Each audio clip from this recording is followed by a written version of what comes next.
शुक्रवार संतोषी माता व्रत कथा। एक बुढ़िया थी, उसके 7 बेटे थे। 6 कमाने वाले थे जबकि एक निकम्मा था।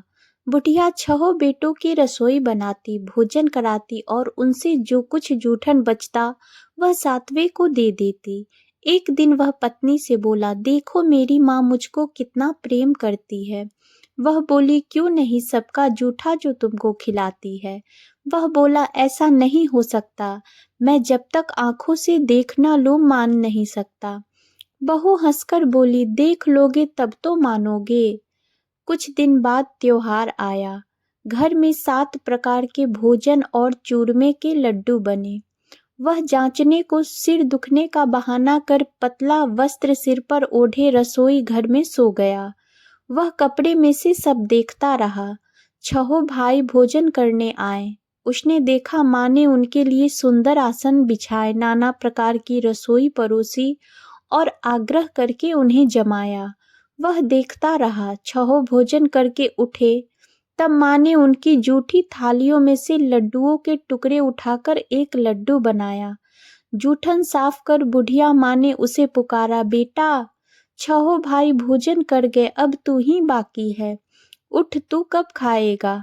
वह कहने लगा, माँ मुझे भोजन नहीं करना, मैं अब परदेश जा रहा हूँ। माँ ने कहा, कल जाता हो तो आज ही चला जा। वह बोला, हाँ आज ही जा रहा हूँ। यह कहकर वह घर से निकल गया। चलते समय पत्नी की याद आई। वह गौशाला में उपले थाप रही थी।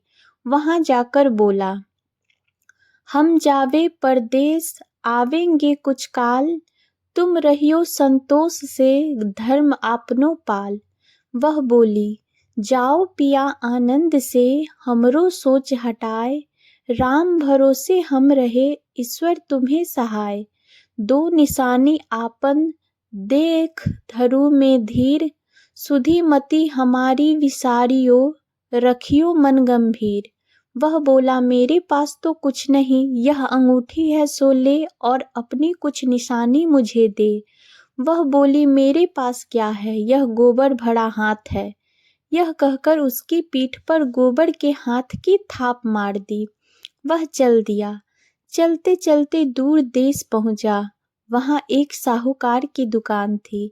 वहां पर जाकर कहने लगा, भाई मुझे नौकरी पर रख लो। साहूकार को जरूरत थी, बोला रह जा। लड़के ने पूछा, तनख्वाह क्या दोगे। साहूकार ने कहा, काम देखकर दाम मिलेंगे।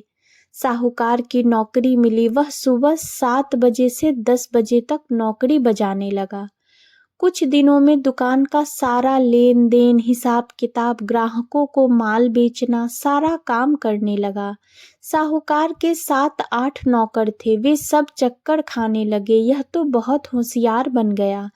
सेठ ने भी काम देखा और 3 महीने में ही उसे आधे मुनाफे का हिस्सेदार बना दिया। वह कुछ वर्ष में ही नामी सेठ बन गया और मालिक सारा कारोबार उस पर छोड़कर चला गया।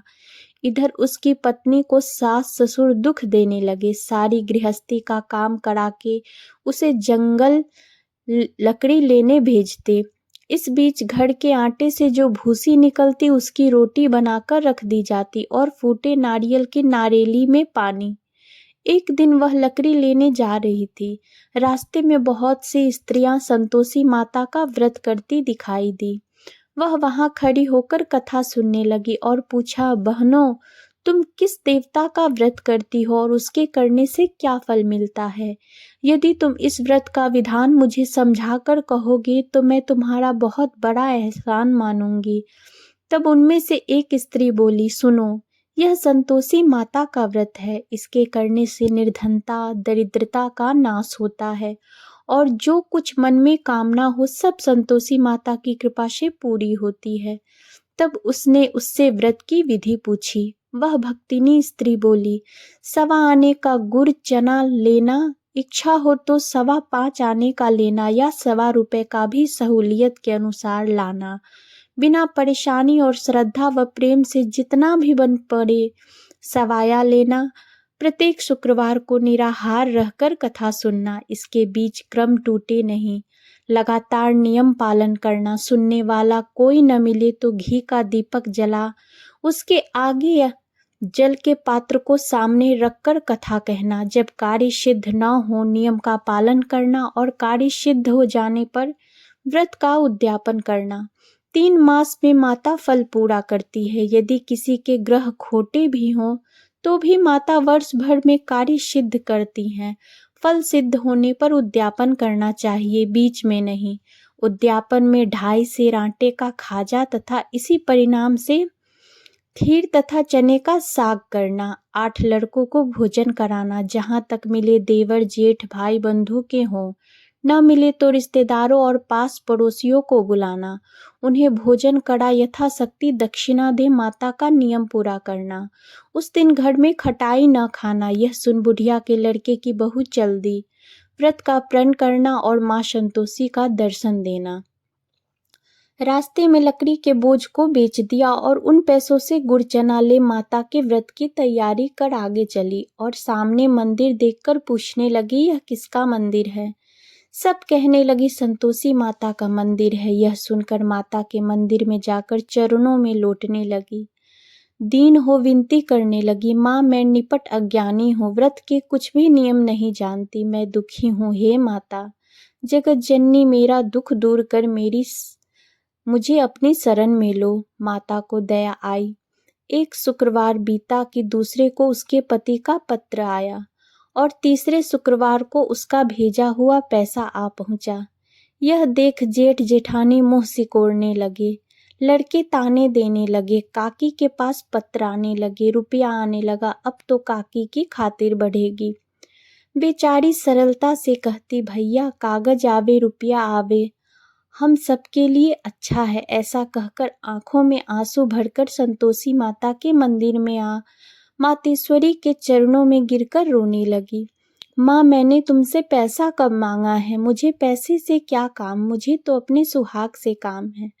मैं तो अपने स्वामी के दर्शन मांगती हूँ। तब माता ने प्रसन्न होकर कहा, जा बेटी तेरा स्वामी आएगा।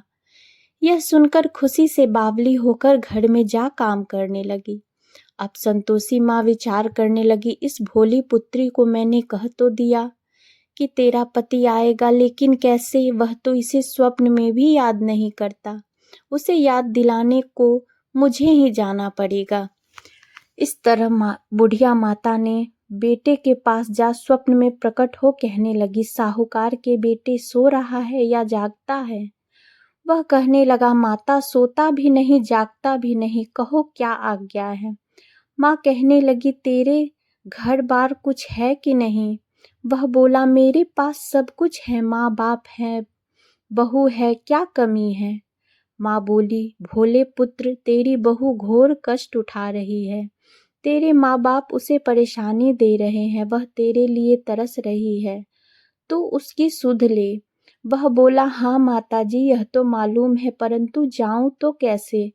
परदेश की बात है, लेन देन का कोई हिसाब नहीं, कोई जाने का रास्ता नहीं आता, कैसे चला जाऊं? माँ कहने लगी, मेरी बात मान। सवेरे नहा धोकर संतोषी माता का नाम ले, घी का दीपक जला, दंडवत कर दुकान पर जाकर बैठ जा। देखते देखते तेरा सारा लेन देन चुक जाएगा, जमा का माल बिक जाएगा, सांझ होते होते धन का भारी ढेर लग जाएगा। अब बूढ़ी की बात मानकर वह नहा धोकर संतोषी माता को दंडवत घी का दीपक जला दुकान पर जा बैठा। थोड़ी देर में देने वाले रुपया लाने लगे, लेने वाले हिसाब लेने लगे। कोठे में भरे सामान के खरीदार नगद दाम दे सौदा करने लगे। शाम तक धन का भारी ढेर लग गया। मन में माता का नाम ले चमत्कार देख प्रसन्न हो घर ले जाने के वास्ते गहना कपड़ा सामान खरीदने लगा। यहाँ काम से निपट तुरंत घर को रवाना हुआ। उधर उसकी पत्नी जंगल में लकड़ी लेने जाती है।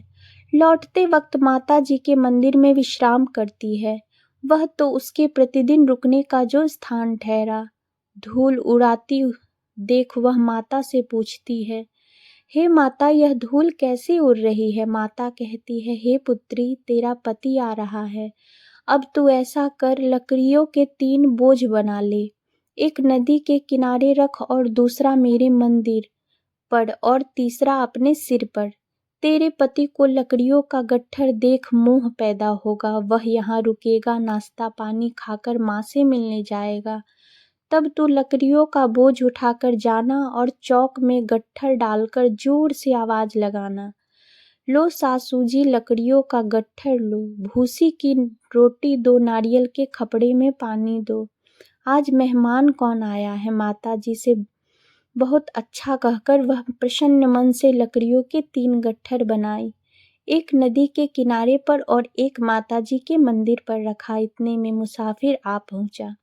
सूखी लकड़ी देख उसकी इच्छा उत्पन्न हुई कि हम यहीं पर विश्राम करें और भोजन बनाकर खा पीकर गांव जाएं। इसी तरह रुककर भोजन बना विश्राम करके गांव को गया। सबसे प्रेम से मिला। उसी समय सिर पर लकड़ी का गट्ठर लिए वह उतावली सी आती है। लकड़ियों का भारी बोझ आंगन में डालकर जोर से 3 आवाज देती है, लो सासू जी लकड़ियों का गट्ठर लो, भूसी की रोटी दो, आज मेहमान कौन आया है। यह सुनकर उसकी सास बाहर आकर अपने दिए हुए कष्टों को भुलाने हेतु कहती है, बहू ऐसा क्यों कहती है, तेरा मालिक ही तो आया है, आ बैठ, मीठा भात खा, भोजन कर, कपड़े गहने पहन। उसकी आवाज सुन उसका पति बाहर आता है, अंगूठी देख व्याकुल हो जाता है। माँ से पूछता है, माँ यह कौन है। माँ बोली, बेटा यह तेरी बहू है, जब से तू गया है तब से सारे गांव में भटकती फिरती है, घर का काम काज कुछ करती नहीं, 4 पहर आकर खा जाती है। वह बोला, ठीक है माँ, मैंने इसे भी देखा और तुम्हें भी, अब दूसरे घर की ताली दो, उसमें रहूंगा। माँ बोली, ठीक है तेरी जैसी मर्जी। तब वह दूसरे मकान की तीसरी मंजिल का कमरा खोलकर सारा सामान जमाया। एक दिन में राजा के महल जैसा ठाठ बाट बन गया। अब क्या था, बहू सुख भोगने लगी। इतने में शुक्रवार आया। उसने पति से कहा, मुझे संतोषी माता के व्रत का उद्यापन करना है। पति बोला, खुशी से कर लो। वह उद्यापन की तैयारी करने लगी। जेठानी के लड़कों को भोजन के लिए कहने गई। उन्होंने मंजूर किया, परंतु पीछे से जेठानी ने अपने बच्चों को सिखाया, देखो भोजन के समय खटाई मांगना, जिससे उद्यापन पूरा न हो। लड़के जीमने आए। खीर खाना पेट भर खाया, परंतु बाद में खाते ही कहने लगे, हमें खटाई दो। खीर खाना हमको नहीं भाता, देखकर और रुचि होती है। वह कहने लगे, भाई खटाई किसी को नहीं दी जाएगी, यह तो संतोषी माता का प्रसाद है। लड़के उठ खड़े हुए, बोले, पैसा लाओ। भोली बहू कुछ जानती नहीं थी, उन्हें पैसे दे दिए। लड़के उसी समय हट करके इमली खटाई लेकर खाने लगे। यह देखकर बहू पर माताजी ने कोप किया। राजा के दूत उसके पति को पकड़कर ले गए। जेठ जेठानी मनमाने वचन कहने लगे, लूट लूट कर धन इकट्ठा कर लाया है, अब सब मालूम पड़ जाएगा जब जेल की मार खाएगा। बहू से यह सहन नहीं हुआ। रोती हुई माताजी के मंदिर गई। कहने लगी, हे माता, तुमने क्या किया।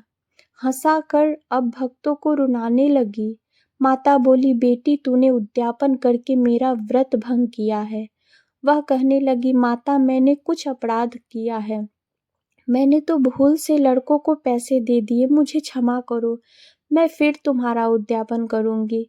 माँ बोली, अब भूल मत करना। बहू कहती है, अब भूल नहीं होगी, अब बतलाओ वे कैसे आवेंगे। माँ बोली, जा पुत्री, तेरा पति तुझे रास्ते में आता मिलेगा। वह निकली, राह में पति आता मिला। वह पूछी, कहाँ गए थे।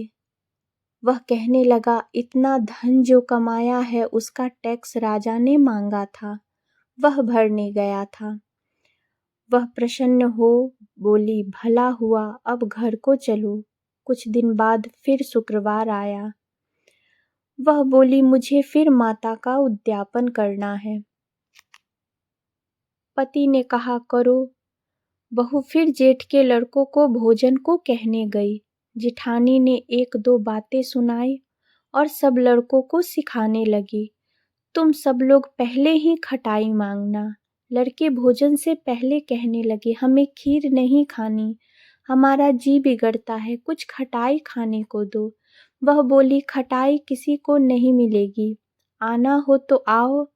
वह ब्राह्मण के लड़के लाकर भोजन कराने लगी। यथाशक्ति दक्षिणा की जगह एक एक फल उन्हें दिया। संतोषी माता प्रसन्न हुई। माता की कृपा होते ही 9वें मास में उसके चंद्रमा के समान सुंदर पुत्र प्राप्त हुआ। पुत्र को पाकर प्रतिदिन माता जी के मंदिर को जाने लगी। माँ ने सोचा यह रोज आती है, आज क्यों न इसके घर चलूं।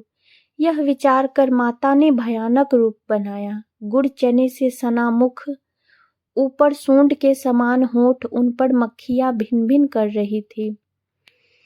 देहली पर पैर रखते ही उसकी सास चिल्लाई, देखो रे कोई चुड़ैल डाकिन चली आ रही है, लड़कों इसे भगाओ नहीं तो किसी को खा जाएगी। लड़के भगाने लगे, चिल्लाकर खिड़की बंद करने लगे। वह बहू रोशनदान में से देख रही थी। प्रसन्नता से पगली बन चिल्लाने लगी, आज मेरी माता जी मेरे घर आई है। वह बच्चे को दूध पीने से हटाती है, इतने में सास का क्रोध फट पड़ा। वह बोली, क्या उतावली हुई है, बच्चे को पटक दिया। इतने में माँ के प्रताप से लड़के ही लड़के नजर आने लगे। वह बोली, माँ मैं जिसका व्रत करती हूँ यह संतोषी माता है। सबने माता जी के चरण पकड़ लिए और विनती कर कहने लगी, हे माता, हम मूर्ख हैं, अज्ञानी हैं, तुम्हारे व्रत की विधि हम नहीं जानते। व्रत भंग कर हमने बड़ा अपराध किया है। जग माता आप हमारा अपराध क्षमा करो। इस प्रकार माता प्रसन्न हुई। बहू को प्रसन्न हो जैसा फल दिया वैसा माता सबको दे, जो पढ़े उसका मनोरथ पूर्ण हो। बोलो संतोषी माता की जय।